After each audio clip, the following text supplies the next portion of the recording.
We are back on MorningLine. Thanks for joining us on MorningLine on this Monday. We're talking about comedies. You see the Wild West Comedy Festival, and we want to talk about how they're going to try to break the record for, I guess, non-stop comedy, which they set last year. We've got Chad riding with us this morning, comedian Lucy Sinsheimer with us from Zanies, and Luke Watson also with Third Coast Comedy Club. You said over 120 comics will be here starting on the Broken Record show, yes. May 15th on the Broken Record Comedy Show, right. And that's going to be 15th to the 22nd? 15th to the 22nd. We're going to start at 5 a.m. Sunday. At what venues again? The East Room on Gallatin Pike. Okay. And then we'll go non-stop all day through the following Sunday evening when we'll break the world record at 9:15, 20, something like that. And so they'll all be cycling through the East Room that whole time? Yeah. So we got like 120 comics doing it. And a lot of the guys that are at the other shows of the Wild West Comedy Festival will drop in and do sets. Okay, so now I've got the handle on it, just so I understand. So it's going to be at the East Room, and then you've got the Comedy Festival, of course, which Vince Vaughn started, right? Vince Vaughn. Vince Vaughn's company. And so that's because we're going to have other shows, as I mentioned earlier, at T-Pack and the Ryman, but the effort to break the world record. That's at the East Room. Yep. And that will be, but going simultaneously on. Right. Oh, yeah. And last year, we're part of the festival. Last year, Ahmed, Killer Bees, the owner of Zanies, who used to do comedy full time, came by and did a set. Hannibal Buress dropped in. Eric Andre. Rory Scovel.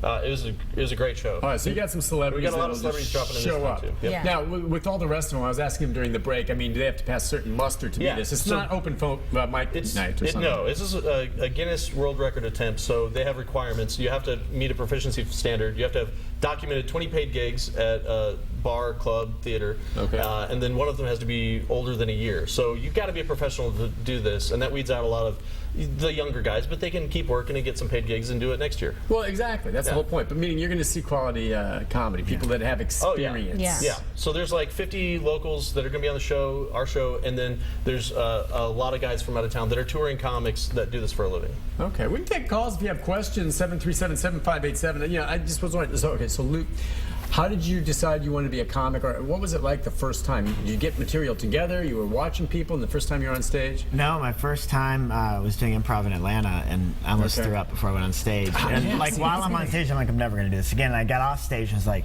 I got to do that. It was just this rush, the feeling you had. Yeah. It was nerve-wracking. So, and you almost, I mean, I don't know, you probably survived. I don't know if you killed or how it went the first time. Okay. It was an okay show. It's okay. First one was I'm saying first time.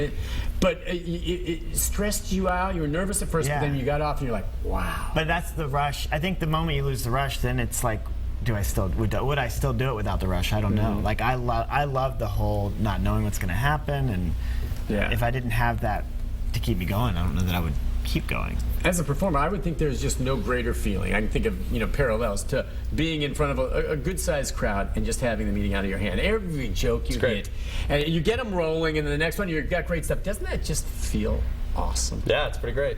It's a cool job. Yeah, but it's not. I mean, you have to be good. Well, you don't have to be. There's a lot of crappy comics out there that make a living at it. Sure. Yeah. If you once you've got like 30 solid minutes, that's bookable. You could be on the road forever and just be an awful, terrible comic. And how does that work? Work in really dumpy rooms. Yeah. How does that work? Okay, and you said you'll have management companies or whatever that will book you, or they'll call you and contact you, and then you'll go. And you said you mostly do bars, clubs. Yeah. I mean, but you get sometimes calls. I mean, is it lucrative if you get into the, like I said, the conventions? Oh yeah. So like if you play colleges or if you do corporate stuff, like the money's there. Corporate. Oh, yeah, that's what I meant. Corporate stuff. Where, they've got a retreat or something. They want a comic to come in, and that's where you try to have to meld your material to that audience. Yeah, sometimes you'll customize. Like I used to work with Mary Mack a lot, very funny comic that lived here for a while, and we went and we did some sort of convention for a linoleum distributor, and she wrote like 3 songs about linoleum, and then did 20 minutes of customized material for them. I just went in with the same stupid jokes I've got, and that's why she was closing that show. But that's cool. So she tailored it for them, and then and that's for the money. I mean, there's some good money. That's what I've heard, and so I'm guessing then it spreads word of mouth. Maybe eventually that this guy build up a fan base and a following, and and people, the word gets out. You just keep. That's the thing. It's the whole secret to it is you get on stage as often as possible, and you keep writing as often as possible, and you just repeat. You just do that every day.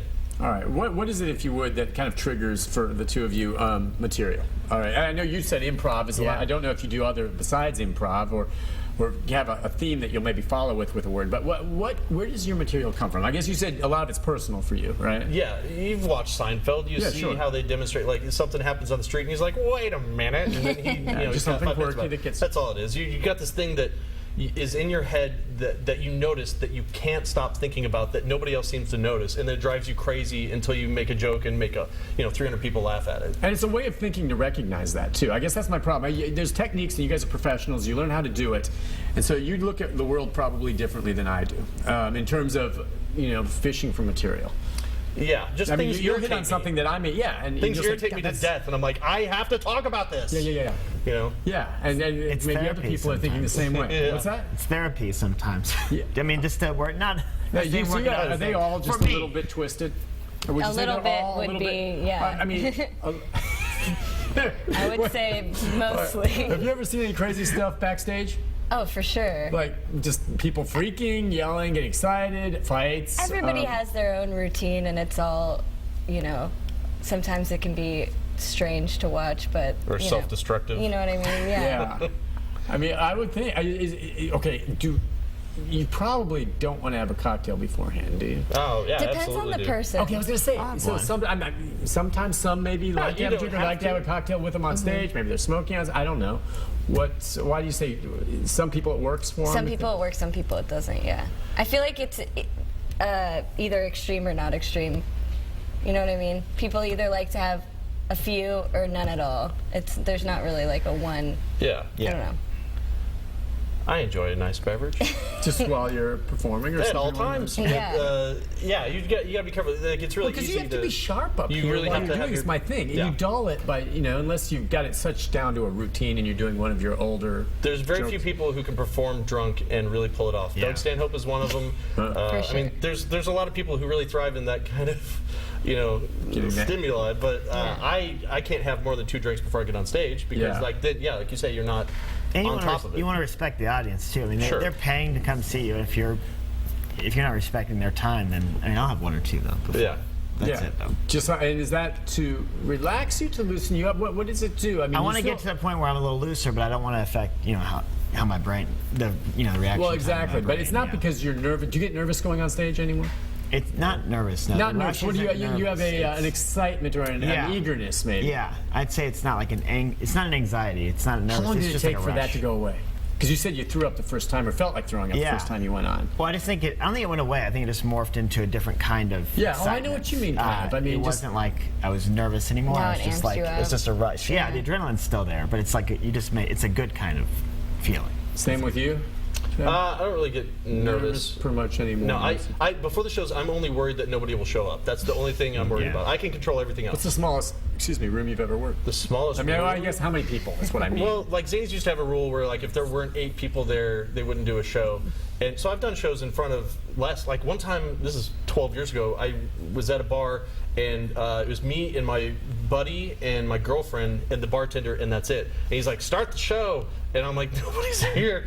But my buddy and my girlfriend sat down in the audience. I started, and then people started coming in. I introduced my buddy. He got up and he told jokes, and then more people are coming in. He introduced me. I got up and told different jokes, and then other comics arrived, and we started the show. But like, you just do whatever. Yeah. That's awesome. I mean, it doesn't. Well, your material's going to be the same. You will deliver whether it's 1 or 2 or a full crowd. No, I'll address the fact that there's nobody there. Well, yeah, you will, but you probably feed off the energy of the crowd. Oh, absolutely, yeah.